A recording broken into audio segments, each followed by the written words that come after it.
तो फ्रेंड एक बहुत ही प्यारा सोच दी थे कि कैसे लग रहा है।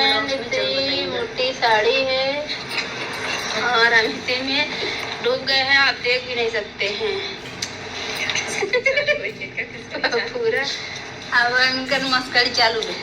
तो फ्रेंड हम लोग गीत सुनाने जा रहे हैं अपने चैनल पे और अपने हाँ सोर गीत सुनाने जा रहे हैं। कैसे लगे कमेंट बॉक्स में बताइएगा फ्रेंड। अभी बारिश हो रही है, फिर धूप हो रही है, लगातार सीआर की बिया हो बाटे